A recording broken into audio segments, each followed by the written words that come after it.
S'il y en a qui doutent de l'injustice de la justice sénégalaise et du fait que c'est le président Macky Sall qui tient la justice sénégalaise entre ses mains, qui décide de qui doit être arrêté et de combien de temps il doit passer en prison, je vous rappelle que la dernière fois que j'ai été emprisonné à la prison du camp pénal, je suis sorti de cette prison avec une liberté provisoire sans l'avoir demandé, sans avoir signé la demande de liberté provisoire.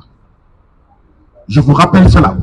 Je suis sorti de prison, j'ai bénéficié d'une liberté provisoire après 3 mois passés au camp pénal sans avoir moi-même demandé la liberté provisoire, sans avoir moi-même signé le document de demande de liberté provisoire. C'est-à-dire qu'on m'a fait sortir parce qu'il fallait que je sorte, parce que les Sénégalais s'étaient mobilisés grandement, sont passés devant la prison du camp pénal pour exiger ma libération. C'est pourquoi, oui, nous devons nous mobiliser massivement pour la libération de Pape Alé Niang. Oui, je suis persuadé que, y compris dans la presse, il y en a qui se disent Pape Alé Niang n'aurait pas dû sortir après notre massive mobilisation. Et dès qu'il est sorti, il a parlé. Dès qu'il est sorti, il a fait un post Facebook. Dès qu'il est sorti, il a participé à un live. Tout le monde a vu cela. J'imagine bien qu'il y a certains parmi nous qui disent cela. J'imagine bien qu'il y a certains parmi nous qui pensent cela et qui, sur cette base-là, sont démobilisés et qui, sur cette base-là, pensent que ce deuxième emprisonnement de Pape Alé l'a cherché, Pape Alé l'a mérité. Non, ce n'est pas ça la justice. Il n'est pas interdit dans ce pays-là de parler quand on sort de prison. Non, nous ne devons pas accepter que dans ce pays-là, sous le magistère du président Macky Sall, que quand vous sortez de prison, vous êtes obligé de raser les murs et de vous taire.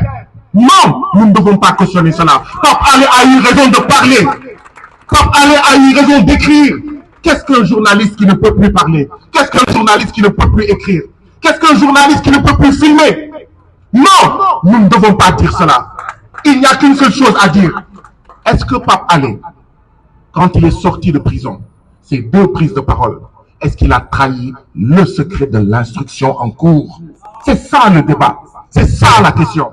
Avant de venir ici, il y a des jours, j'ai appelé les avocats. Je leur ai dit, avez-vous l'impression, après analyse, et j'ai parlé à des avocats sérieux, des avocats intègres, des avocats qui diraient la vérité à Pape Alé Niang. Ils m'ont dit, Pape Alé n'a trahi aucun secret de l'instruction. Donc le procureur de la République raconte ce qu'il veut. C'est un acharnement sur Pape Alé.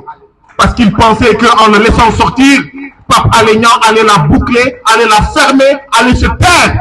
Et Pape Alé Niang leur a montré que dans ce pays qui s'appelle le Sénégal, nos parents, nos grands-parents, nos arrière-grands-parents se sont battus contre le colon pour la liberté d'expression, se sont battus depuis des décennies, et c'est pas aujourd'hui, parce qu'il y a l'affaire Benno Bokk Yakaar et le président Macky Sall, que nous allons accepter les graves reculs démocratiques dans ce pays-là. Oui, la presse est menacée. Ce dont il est question, c'est que ceux-là qui sont là veulent des plumes de compagnie, veulent des micros de compagnie, veulent des caméras de compagnie. Et Pape Alé fait partie, autant que d'autres qui sont ici, autant que d'autres qui ne sont pas ici, des plumes qu'on ne peut pas bâillonner. Pape Alé fait partie des caméras qu'on ne peut pas bâillonner. Pape Alé fait partie des micros qu'on ne peut pas embastiller.